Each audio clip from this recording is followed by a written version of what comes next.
Žaliasis smegenų plovimas arba eko-manipuliavimas – tai naujas reiškinys, kuomet su tvarumu susijusi įmonės arba finansinio produkto komunikacija, veiksmai ar teiginiai neatitinka tikrovės. Tai gali būti dviprasmiški ar klaidinantys teiginiai, nepatvirtintų sertifikatų ženklų naudojimas, skaičiai, kurie interpretuojami savo naudai arba nuslepiami nepatogus faktai, pavyzdžiui, pabrėžiant tik vieną žalią iniciatyvą.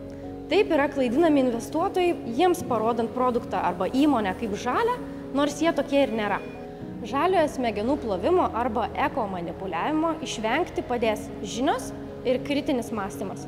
Visų pirma, įsivertinkite ir apibrėžkite savo tvarumo prioritetus.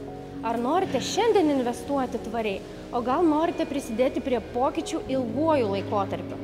Pavyzdžiui, yra įmonės, kurių verslas daro neigiamą poveikį aplinkai šiandien, bet jos jau turi planus, kaip pakeisti savo verslą ir paversti jį į aplinkai draugiškesnį. Visų antra, kritiškai vertinkite neapibrėžtus teiginius arba faktus pateikiamus be konkrečių įrodymų, įskaitant ir skambius fondų arba finansinių paslaugų pavadinimus. Pavyzdžiui, klimato švelninimo fondas gali neturėti tikslo investuoti tvariai.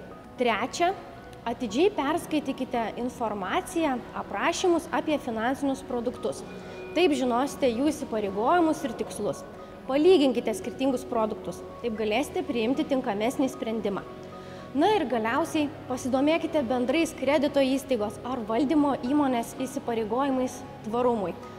Šiuo atveju žinosite, kokios įmonės, kokio verslo paslaugomis naudojatės ir ar jo vertybės sutampa su jūsų vertybėmis.